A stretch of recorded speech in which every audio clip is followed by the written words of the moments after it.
Como os irmãos bem sabem, né? Os pregadores que o Pedro escolhe têm uma missão. E a gente não dá o texto, a gente não dá o tema, a gente não faz nada. O texto quem dá é o Pedro e o tema também é ele. E nessa conferência, né, que nós estamos falando sobre o dia do juízo, é a nossa conferência que fala sobre o dia do juízo, me foi oferecido, né, esse tema para que pudéssemos falar sobre os fundamentos, né, que o cristão tem para enfrentar o dia do juízo. Qual é a base cristã para o enfrentamento do dia do juízo? E o texto que Pedro escolheu foi lá de 1 Coríntios, capítulo 3, do verso 10 a 17.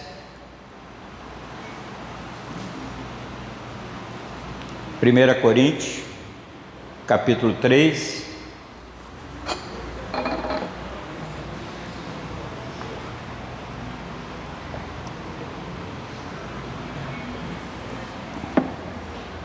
dos versos 10 a 17, que diz assim: segundo a graça de Deus que me foi dada, lancei o fundamento como prudente construtor, e outro edifica sobre ele. Porém, cada um veja como edifica, porque ninguém pode lançar outro fundamento além do que foi posto, o qual é Jesus Cristo. Contudo, se o que alguém edifica sobre o fundamento é ouro, prata, pedras preciosas, madeira, feno, palha, manifesta se tornará a obra de cada um, pois o dia, e aí você deve observar aí na sua Bíblia, né, que o dia aí é D maiúsculo, né, porque Paulo está fazendo referência ao dia do juízo, tá bom? Manifesta se tornará a obra de cada um, pois o dia a demonstrará, porque está sendo revelada pelo fogo, e qual seja a obra de cada um, o próprio fogo o provará. Se permanecer a obra de alguém que sobre o fundamento edificou, esse receberá galardão. Se a obra de alguém se queimar, sofrerá ele dano, mas esse mesmo será salvo, todavia, como que através do fogo. Não sabeis que sois santuário de Deus e que o Espírito de Deus habita em vós? Se alguém destruir o santuário de Deus, Deus o destruirá, porque o santuário de Deus, que sois vós, é sagrado. Amém. Que Deus nos abençoe com a sua palavra, né? Que já fala muito ao nosso coração, sem a gente necessitar, né, de explicar.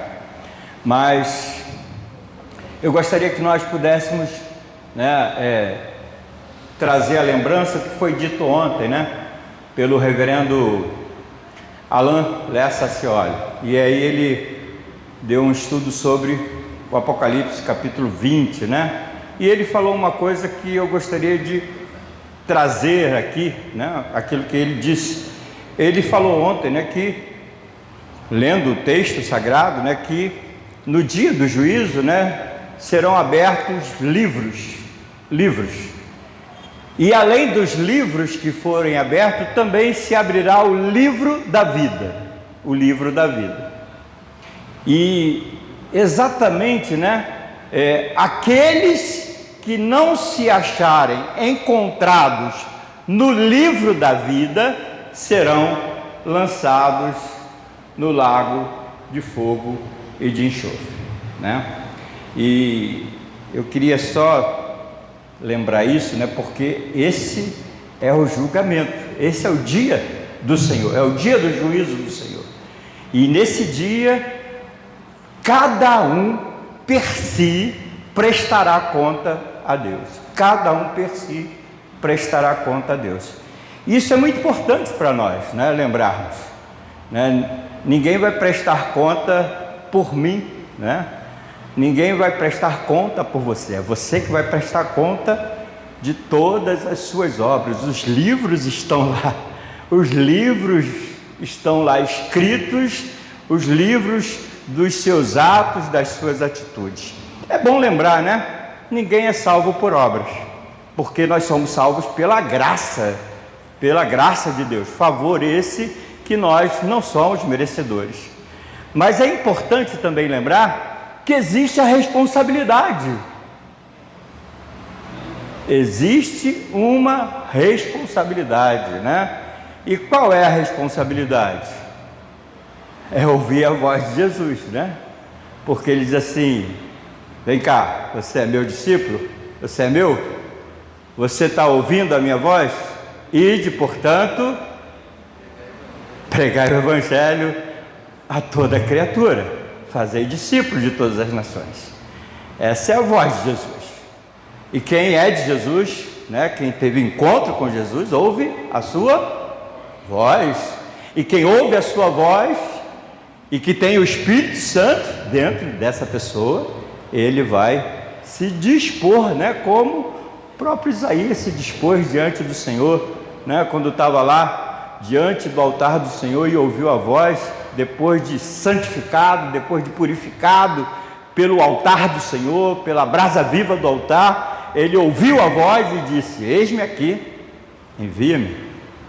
É importante para nós lembrarmos dessas coisas, porque existe também uma responsabilidade. Quando Jesus tem um embate, né, com a mulher de Samaria, ela diz assim: Senhor, em que lugar que nós devemos adorar? Nesse monte, e aí ela estava apontando para o Gerazim, né, lá em Samaria, ou em Jerusalém. 2 lugares de adoração, o templo, né, e o templo em Gerazim, o templo em Jerusalém. E aí Jesus diz o quê? Os verdadeiros adoradores adoram o Pai em espírito e em verdade.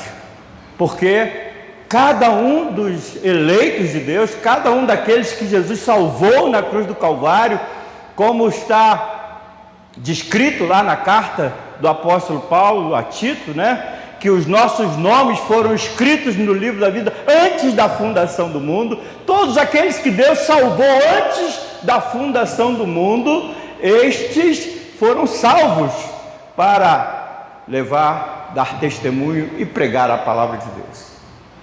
Então é importante para nós, né, atentarmos não somente para a nossa salvação, a salvação que nos foi oferecida antes da fundação do mundo, mas atentarmos também para uma vida de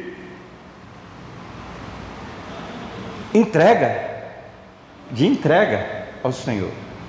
Paulo está escrevendo aqui para a igreja de Corinto, e quem conhece bem as cartas do apóstolo Paulo aos Coríntios, sabe que ele está escrevendo para uma igreja complicadíssima, né? Uma igreja que você vai ver que no capítulo 1 até o capítulo mais ou menos 3 ou 4, Paulo está tratando de uma igreja que ela reverencia, né?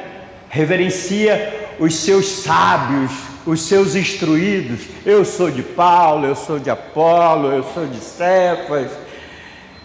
Uma igreja que, né, em vez de estar focada no Evangelho, na pregação do Evangelho, está focada nos seus ídolos, né? Se tornaram os seus ícones, né? E Paulo diz assim: eu escrevo para vocês como criança, porque se vocês estão focados em homens, vocês ainda não são maduros da fé, porque vocês estão olhando para pessoas, para homens. Quem é Paulo? Quem é Apolo? São ninguém, não são nada. Quem é de verdade é Cristo, que fez a obra, que realizou a obra. Por que vocês estão focados em homens? Uma igreja que tem problemas, né? A igreja de Corinto tem problemas dentro da igreja, né? Pai, filho, com a madrasta, um relacionamento espúrio, e a igreja não toma nenhuma providência. Péssimo testemunho. Uma igreja que está, né, usando a ceia do Senhor como se, Paulo escreve lá em Coríntios 11, né? Olha, não é assim. Vocês chegam aqui para tomar a ceia, a festa do ágape, fica todo mundo bêbado, e quando tomam a ceia, os outros nem chegaram, vocês já estão bêbados, já comeram tudo, e vocês estão... Se você quer ver uma igreja com problema, é a igreja de Corinto. E Paulo escreve para essa igreja, né? Essa igreja que está cheia de problemas, imperfeições, e ele está tentando corrigir, ele está tentando indicar o caminho para esta igreja. Por que ele está fazendo isso? Porque ele sabe de uma coisa, né? Essa igreja, apesar dos seus defeitos, apesar das suas dificuldades, ela pertence ao Senhor.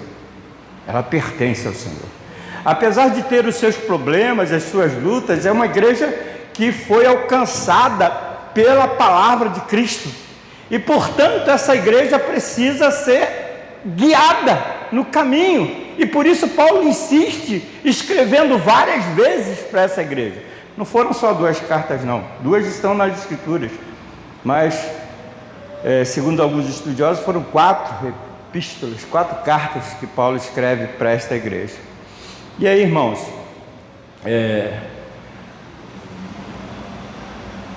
queria que a gente pudesse olhar para esse texto com muito carinho, né? Porque nós também não somos muito diferentes da igreja de Corinto, ainda mais no nosso tempo, né? A gente vê aí as igrejas evangélicas com seus ícones, a gente vê aí as igrejas evangélicas, né, que se dizem igrejas cristãs, que acham que só domingo é o dia de servir a Deus, né? Só o domingo, e vem para a igreja servindo a Deus e acha que está tudo certo. Passa 6 dias fazendo coisas que não agradam a Deus e no domingo vem para pedir perdão e se purificar. A gente tem visto, né, uma igreja que não se volta para a palavra, igrejas evangélicas que os crentes são como crianças, não tem conhecimento, não tem capacidade para conhecer a palavra. E não é diferente, né? Não é muito diferente daquilo que Paulo estava enfrentando nos seus dias. E por isso é importante para nós essa conferência que trata do dia do juízo, né? Porque no dia do juízo, é o dia que nós vamos prestar contas a Deus. E nós prestamos contas individualmente, mas nós também prestamos contas coletivamente. Também prestamos conta de maneira coletiva. Porque nós estamos... Quando é que Jesus se faz presente mesmo? Quando nós nos reunimos? Quando 2 ou mais estiverem reunidos no meu nome, ali eu me faço presente.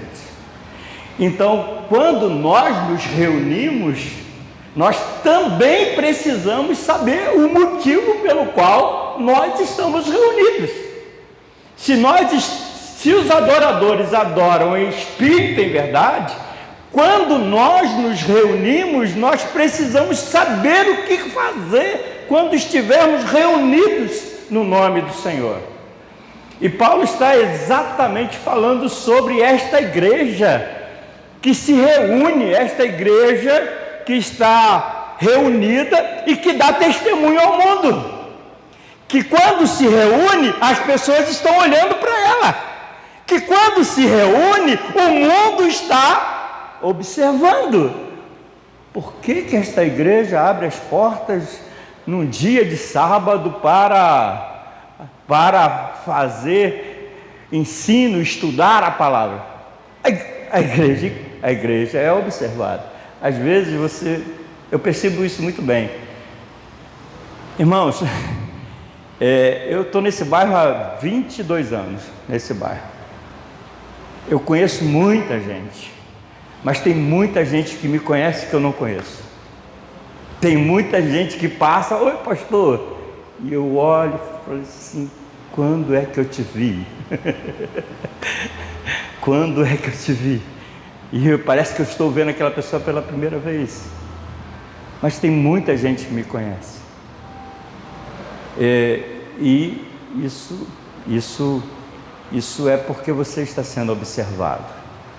A igreja que sai das quatro paredes, a igreja que está na rua, a igreja que está atuando no bairro, isso faz com que nós precisemos dar testemunho também de maneira coletiva, para que o nome de Jesus seja glorificado, seja honrado. E Paulo está falando sobre isso, sobre o prestar contas a Deus no dia do juízo, não somente com os atos escritos no livro de Deus, lá no livro, os atos que foram escritos de maneira individual, mas também os atos da igreja, a igreja de Cristo, que precisa se levantar no mundo que está em trevas e que precisa dar testemunho.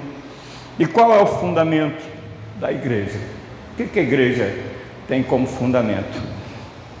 Vou fazer a leitura, irmãos, novamente do texto, mas agora não de maneira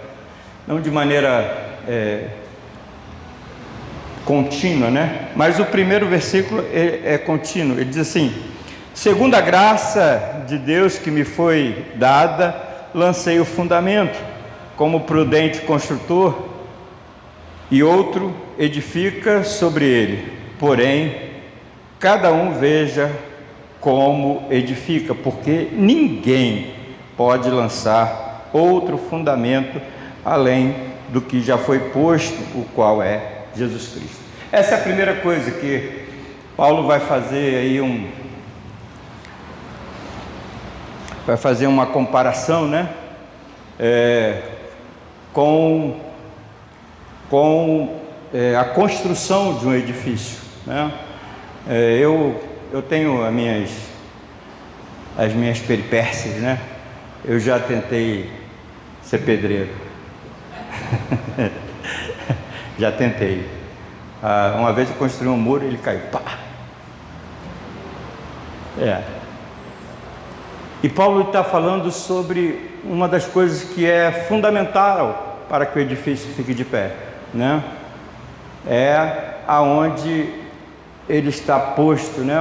O local onde ele está posto, o fundamento dele, a fundação. E quando a gente fala de fundação, né? Se o terreno for arenoso, para que alguém possa construir alguma coisa, ele tem que penetrar, né? Até o fundo e achar lá embaixo uma pedra, para que possa construir a partir da pedra, a partir daquela pedra. Porque se construir sem achar a pedra, pode construir, mas vai passar um tempo e você vai ver que o muro começou a rachar, as paredes estão rachando, porque a areia, né, ela vai se deslocando e de repente as rachaduras vêm e passando mais algum tempo, aquele edifício vai em algum momento se desmoronar, porque não foi edificado sobre um fundamento, uma rocha, algo sólido, algo que tenha a condição, né, de sustentar o edifício. E o edifício da igreja é Cristo, é Cristo Jesus. O fundamento da igreja é Cristo. E nós que um dia fomos salvos, resgatados pelo Senhor, através da presença do Espírito Santo no nosso coração, nossos ouvidos foram abertos, nossos olhos foram abertos, agora ouvimos, agora vemos o Senhor, agora temos essa segurança que o Senhor Jesus é o Senhor da nossa vida, o Senhor da nossa existência, e portanto, Ele está sobre nós, né? Ele está acima de nós, Ele está governando e guiando a nossa vida. O fundamento é Ele. Nós não podemos viver uma vida onde nós queiramos tirar Cristo da base dos nossos atos, das nossas atitudes. Nós não podemos viver uma vida, agora que sabemos que somos do Senhor, que pertencemos ao Senhor, agora vamos viver uma vida de maneira a satisfação nossa. E a palavra de Jesus é muito clara, né? Olha, busca primeiro o reino, a justiça, e as outras coisas vos serão acrescentadas. Ou seja, em tudo, o primeiro lugar é Cristo. Se alguém lançar outro fundamento, está desvirtuando. Está como aquele homem que Jesus compara, né, que edificou a casa sobre a areia, e veio o vento, veio a tempestade, derrubou e não sobrou nada. É preciso, irmãos, lembrar que o fundamento da nossa salvação, né, está lá no livro da vida que Apocalipse registra. Se o teu nome não estiver lá, porque Cristo morreu. Abra sua Bíblia lá em Gálatas, por favor, capítulo 4. Paulo está reclamando também, uma igreja parecida com a igreja de Corinto, né, que recebeu a palavra e rapidamente, uma coisa assim muito estranha, né, no seio da igreja. Eles receberam a palavra, aceitaram a palavra, acataram a palavra do Evangelho, da pregação do Evangelho, mas de repente, muito rápido, parece que se desviaram do caminho. E Paulo escreve para a igreja: vocês são insensatos, são nécios, que história é essa? Vocês receberam a palavra e como agora estão fugindo das coisas pelo qual vocês foram alcançados? E aí no capítulo 4, verso 1, ele diz assim: digo, pois, que durante o tempo em que o herdeiro é menor, em nada difere do escravo, posto que ele é senhor de tudo, mas está sob tutores e curadores, até o tempo predeterminado pelo Pai. Assim também nós, quando éramos menores, estávamos servilmente sujeitos ao rudimento do mundo. Vindo, porém, à plenitude do tempo, Deus enviou seu Filho, nascido de mulher, nascido sob a lei, para resgatar os que estavam sob a lei, a fim de que recebêssemos a adoção de filhos. E porque vós sois filhos, enviou Deus ao nosso coração e o Espírito de seu Filho que clama: Abba, Pai. Irmãos, a palavra do apóstolo Paulo, né, é que a igreja dos Gálatas, de maneira muito rápida, né, começou a viver como se fosse um judeu, ou como se fosse viver como um gentio, né, adorador de Deus, guardando dias, guardando datas, guardando cerimoniais. E Paulo diz assim: no tempo determinado, Deus enviou seu Filho, que nasceu sob a lei de Moisés e que nasceu sob mulher. E quando Jesus veio, ele tinha dois propósitos. O primeiro propósito, segundo o apóstolo Paulo escrevendo aqui no capítulo 4, resgatar. Resgatar de quê? Resgatar da escravidão da lei. Nós éramos escravos, nós estávamos sujeitos à lei, nós éramos escravos. Os rudimentos do mundo, as coisas que o mundo faz, aquilo que é necessário. Mas Cristo veio nos resgatar, Ele veio nos libertar da lei, Ele veio nos libertar das coisas que eram necessárias, que eram feitas para que alguém pudesse ser salvo. As pessoas faziam coisas para a salvação, mas agora que nós éramos escravos, agora não somos mais, porque agora nós estamos livres, porque Cristo morreu na cruz para nos resgatar. O que pesava sobre nós não pesa mais.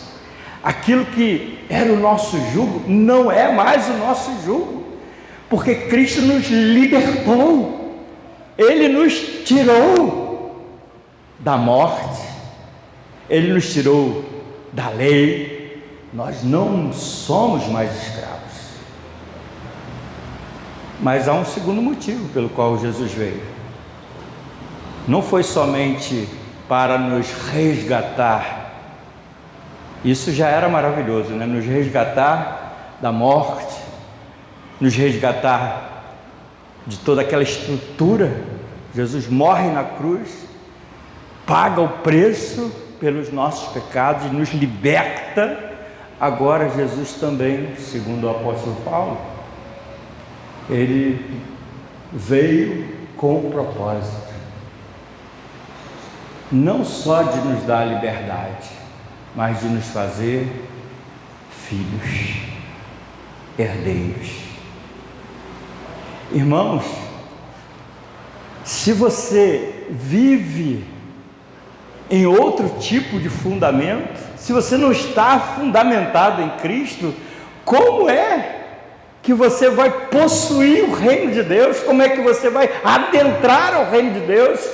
Porque se você não tem Cristo, você não está livre da lei, você não está livre da morte, você não está livre do inferno. Se você não tem Cristo, você não é filho. Portanto, Jesus é o fundamento. É o fundamento. Porque na cruz Ele nos libertou e nos fez filhos. Nos fez filhos.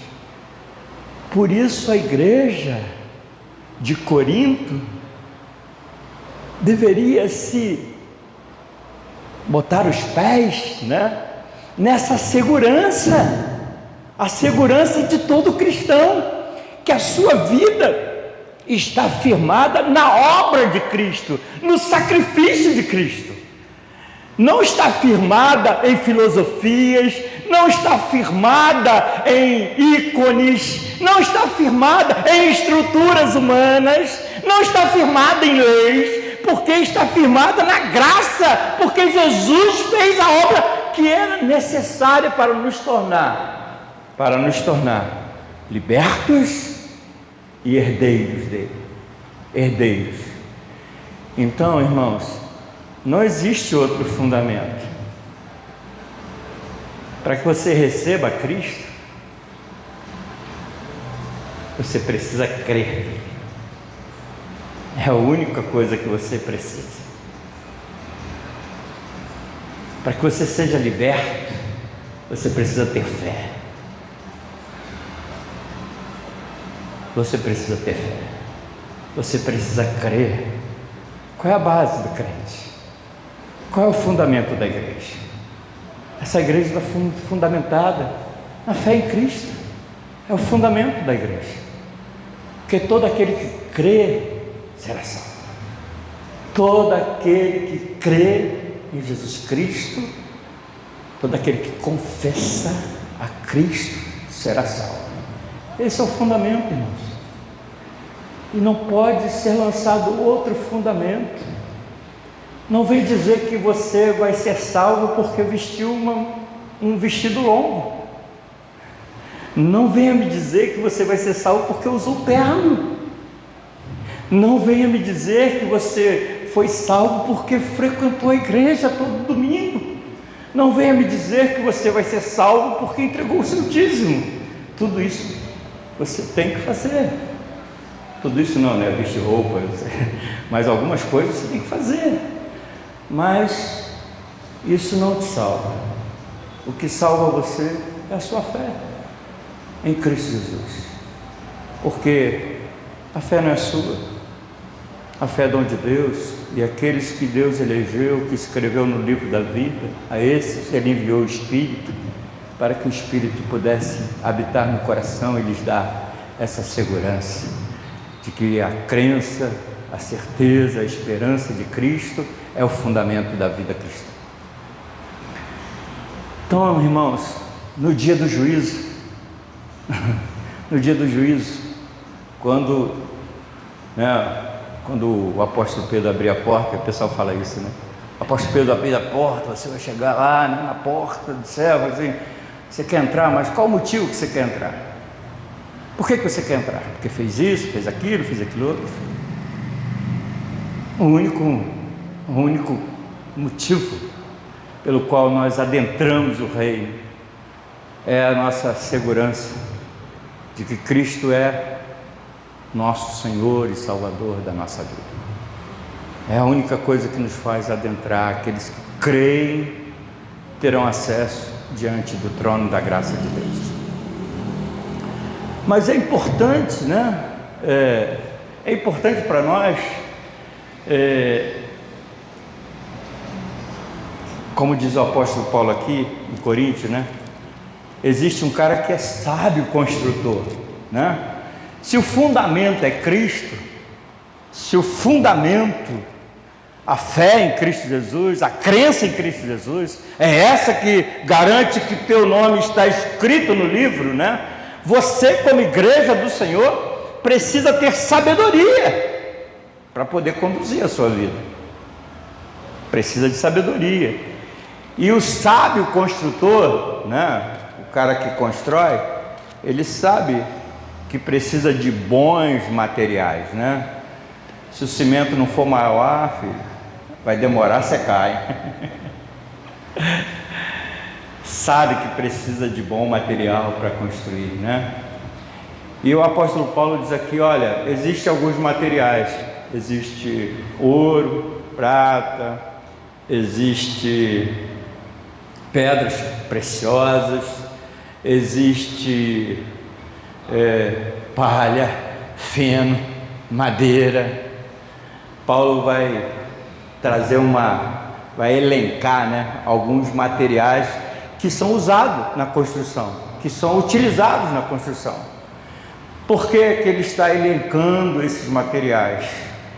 Porque todo material que você vai construir sobre um edifício, em algum momento, esses materiais vão passar por momentos de que o valor pelo qual reside nesse material tem que sobressair, né? Você já viu uma favela em São Paulo queimando? Já viu? Sobra alguma coisa depois que o fogo passa? Sobra nada, filho. Por quê?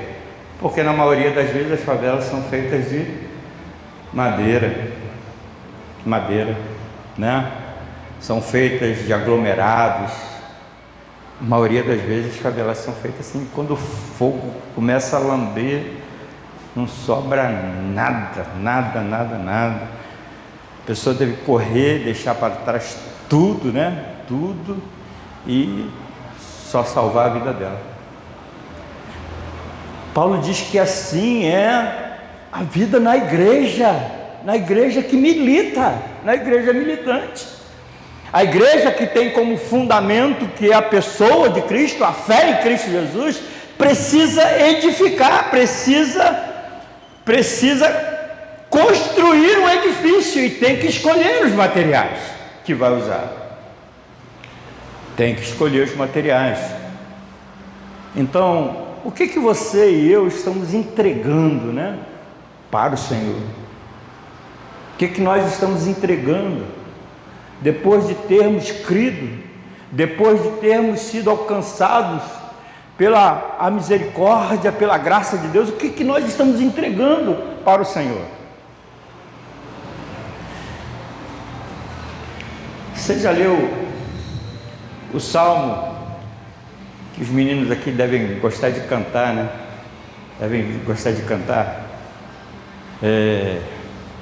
se eu não me engano, acho que é o Salmo 18, não tenho certeza não, mas fala que a palavra é mais doce que o mel, é mais preciosa que o ouro depurado.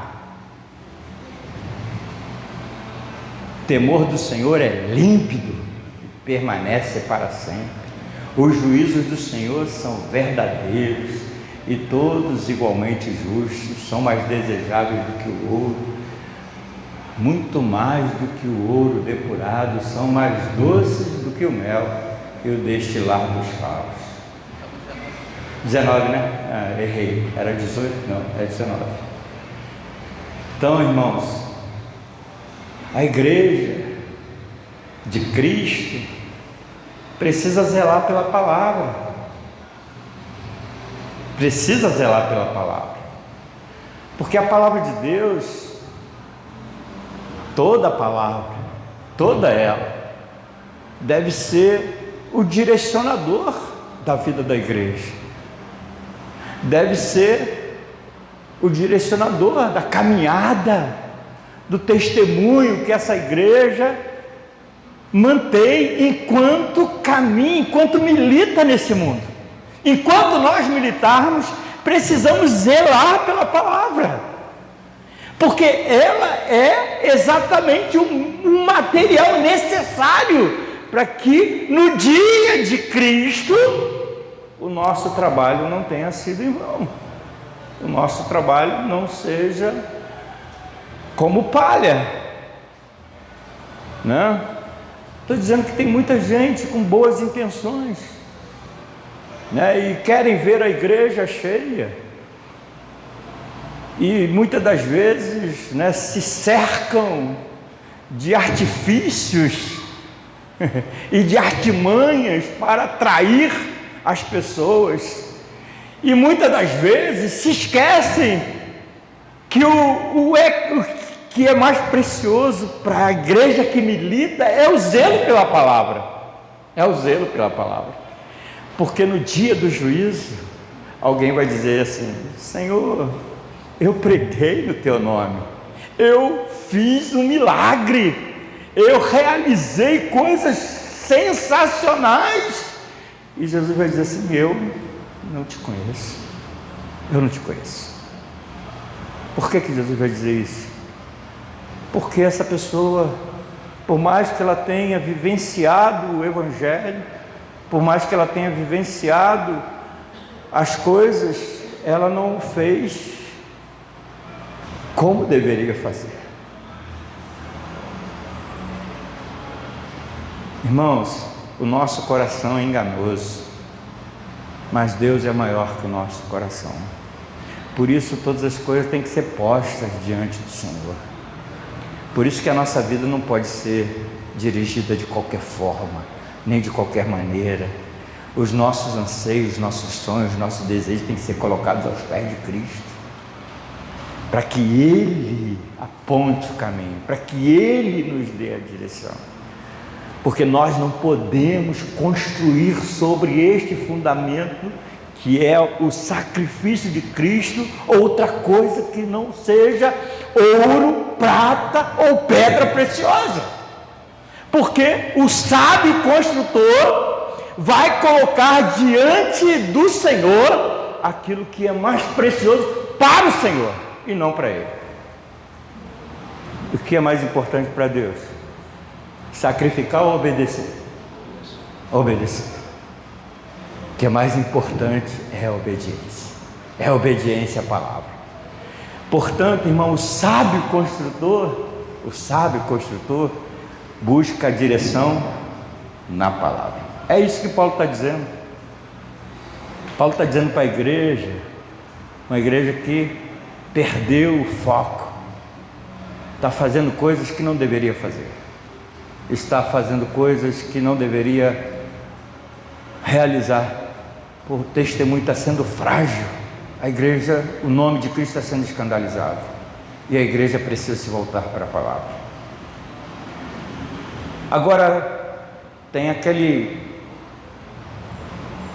construtor que tem um coração, né? Foi alcançado por Cristo, mas vai ser salvo pelo fogo, né? Vai ser salvo pelo fogo. No dia do juízo, as obras dele não valeu nada, mas Cristo o escolheu, o separou para estar para sempre com ele. Mas tem um outro construtor que é tolo. Segundo o apóstolo Paulo, tem um cara que é sábio, tem um cara que construiu, mas vai ser salvo pelo fogo, vai ser como salvo pelo fogo, não vai levar nada, né? Não tem galardão nenhum, não vai ter galardão nenhum, e vai ter um outro construtor que é tolo. Irmãos, essa é a pior coisa, né? Para a igreja militante, uma igreja que acaba sendo destruída, né, pelo Senhor. Lembra daquela parábola que Jesus conta, que deu um homem rico, né? Saiu para um país distante e deixou seus servos com alguns talentos. A um deu 5, a outro deu acho que 3 e o outro deu 1. E aí o que deu 5 foi lá, trabalhou e ganhou mais 5. O outro que teve 2, 3 ganhou mais. E o que teve 1 falou assim, terror. E aí quando o Senhor voltou, falou assim, eu sabia que o Senhor era assim, que colhe onde não plantou. Eu sabia que o Senhor era rigoroso, né? Eu sabia, eu tinha entendimento da situação em que o Senhor me colocou. Por isso eu tive medo e fui, enterrei o talento. Está aqui o que é seu, toma. Servo mau, negligente. Esse é o perigo, né, irmãos? A gente negligenciar a obra do Senhor na nossa vida. Esse é o perigo. Saber conhecer o Senhor e ser negligente. Irmãos, não pode haver divisão na igreja, pode? A igreja vai viver nesse mundo dividida? Se está dividida, é porque Cristo não está nela, é que Cristo não está presente. Ele não é o cabeça, ele não é o direcionador, porque se ele é o direcionador, se ele é o Senhor da igreja, essa igreja não pode estar dividida. Mas muitas das vezes nós estamos dentro da igreja, estamos dividindo ela, porque muitas das vezes a gente está sendo tolo, esquecendo que a obra é do Senhor, a glória é dele e não nossa. Nós estamos tirando do Senhor a sua glória. Nós não nos sujeitamos a Ele, nós não sujeitamos a sua vontade, nós não sujeitamos a sua palavra e, portanto, estamos negando. Quem faz mal à igreja, quem faz mal à igreja de Cristo, está fazendo mal ao Senhor. E Ele destruirá porque a igreja do Senhor é sagrada,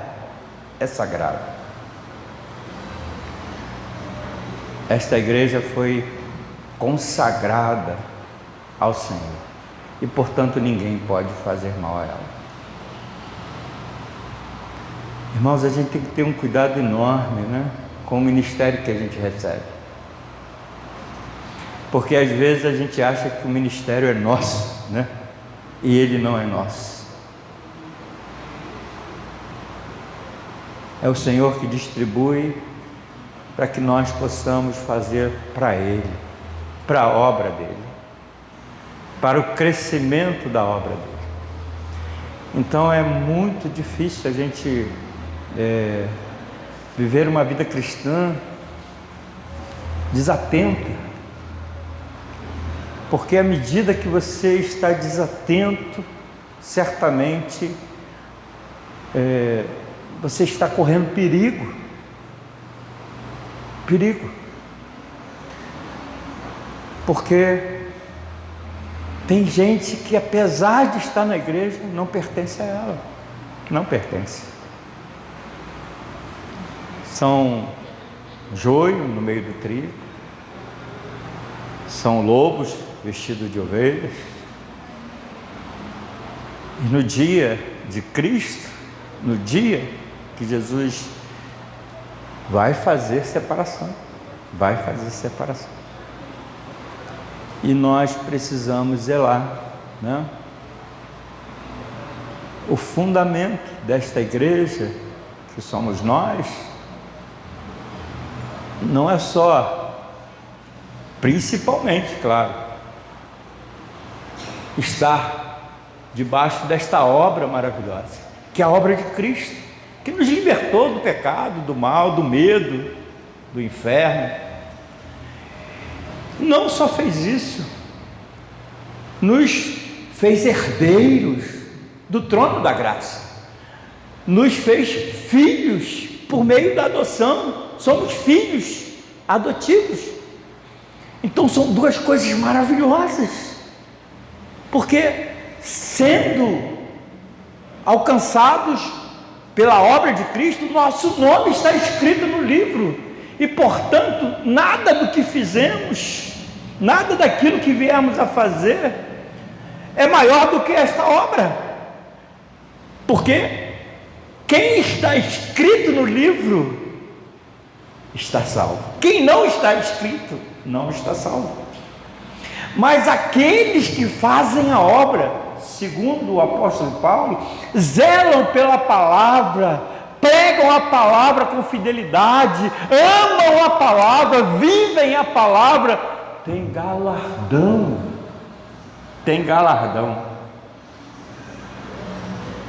Pastor, mas ninguém fez nada por si mesmo, né? Fez porque o Senhor habitou no seu coração.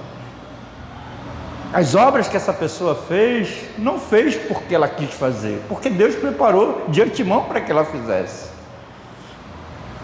É verdade, irmãos, né? Nós somos salvos, justificados em Cristo, e aquilo que fazemos, aquilo que vivenciamos nesse mundo e realizamos, certamente é fruto da presença e da vontade do Senhor na nossa vida, certamente. Eu não sei como Deus vai distribuir isso, mas na palavra dele diz isso. Lá no céu não tem nenhum maior nem menor do que o outro, todos nós estaremos na mesma condição, salvo pela graça.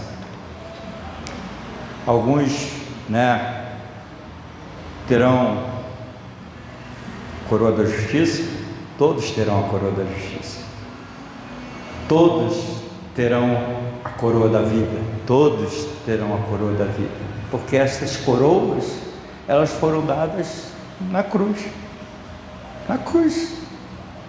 então todos nós receberemos as nossas coroas, mas como os anciões que estão ao redor do trono, tiram a coroa e colocam no altar do Senhor. Qualquer coisa que você venha fazer, você venhamos a fazer, certamente, querido, é para a glória de Deus, é para a glorificação do nome do Senhor. Portanto, não importa que tipo de galardão que Deus tem preparado para mim ou para você, o que importa é que aquilo que eu e você venhamos a fazer, ainda assim lá no céu nós possamos entregar diante do trono, porque nada merecemos, o que merecemos é a morte, o que merecemos é o inferno, mas pela graça sois salvos. E por mais que você deseje o galardão, que ele seja entregue diante do altar do Senhor, porque é a ele toda a honra e toda a glória. Essa é a palavra, irmãos, que o Pedro me pediu para que nós pudéssemos falar nessa noite, né? Os fundamentos da igreja. Uma igreja que está fundamentada na obra de Cristo. Se você foi alcançado por essa obra, é porque Cristo te libertou. E libertou do pecado, da morte, do inferno, do diabo, da lei, né? Dos homens. Você está livre. E você está livre, não somente livre, mas você agora é filho de Deus.